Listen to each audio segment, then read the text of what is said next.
السلام علیکم ورحمۃ اللہ وبرکاتہ۔ قربانی کس پر واجب ہیں اور قربانی کا نصاب کیا ہے؟ یعنی کتنا مال، سونا یا چاندی موجود ہو تو اس پر قربانی واجب ہو جاتی ہے۔ تو قربانی جو ہے ہر مسلمان عاقل بالغ جو کہ صاحب نصاب ہو اس پر واجب ہوتی ہیں، اور نصاب کا جو ہے مقدار وہ جو صدقہ فطر کا مقدار ہیں، صدقہ فطر کا جو نصاب ہیں وہ نصاب قربانی کا بھی ہیں، لیکن صرف اس میں فرق یہ ہے کہ قربانی کا جو نصاب ہے اس پر سال گزرنا شرط نہیں ہے۔ یعنی جس طرح زکوٰۃ کا نصاب ہوتا ہے اس پر جب سال گزر جائے تو زکوٰۃ واجب ہو جاتی ہے، فرض ہو جاتا ہے، تو اسی طرح جو ہے قربانی پر جو ہے سال گزرنا شرط نہیں ہے۔ اور قربانی کا نصاب جو ہیں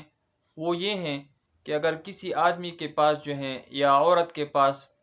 7.5 تولہ سونا یا 52.5 تولے چاندی یا اس کے ساتھ جو ہے رقم ہو جو کہ 52.5 تولے چاندی تک جو ہے اس کا حساب پہنچتا ہو، یا سامان تجارت ہو، یا اسی طرح جو ہے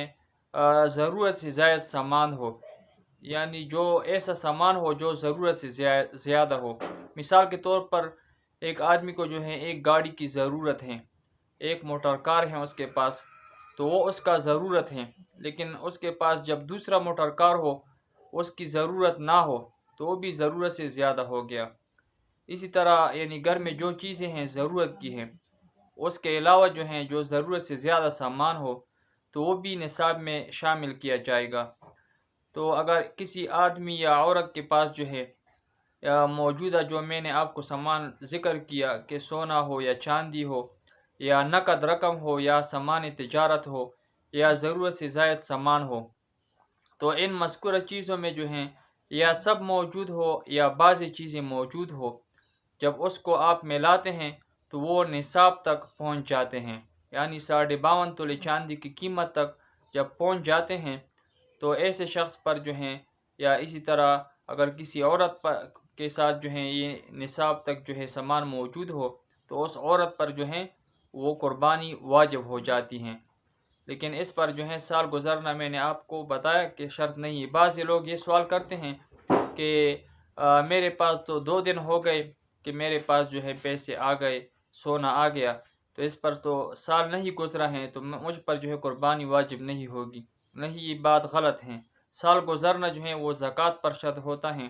قربانی پر جو ہے وہ شرط نہیں ہوتا۔ اگر آپ کے پاس جو ہے یعنی عید کے 3 دنوں میں 10، 11 اور 12 جو عید کے 3 دن ہیں، اس میں بھی جو ہے یعنی 3 دنوں کے درمیان جس وقت بھی چاہے رات کو ہو چاہے دن کو ہو، جب آپ کے پاس جو ہے اتنا مال آ جائے، سونا ہو یا چاندی ہو یا سامان تجارت ہو یا نقد رقم ہو، آپ کے پاس جو ہے نصاب تک جو ہے وہ مال موجود ہو جائے، آپ کے پاس جو ہے ان 3 دنوں میں اتنا رقم آ جائے جو نصاب تک پہنچتا ہو، تو پھر بھی جو ہے آپ پر قربانی واجب ہو جاتی ہیں۔ مثال کے طور پر اگر کسی آدمی کے پاس جو ہے پہلے دن جو ہے عید کے پہلے دن کوئی رقم موجود نہیں تھا، پیسے نہیں تھے، اور اسی طرح دوسرے دن جو ہیں اس کے پاس پیسے آ گئے، تو اتنے پیسے آ گئے کہ وہ نصاب تک پہنچتے ہیں، تو دوسرے دن اس پر جو ہے قربانی واجب ہو جاتی ہیں۔ یا اگر دوسرے دن بھی نہیں تھے، تیسرے دن یعنی غروب آفتاب ہونے سے پہلے جو ہیں اس کے پاس جو ہے اتنا رقم آ گیا جو نصاب تک پہنچتا ہے، تو پھر بھی اس پر قربانی واجب ہو جاتی ہے۔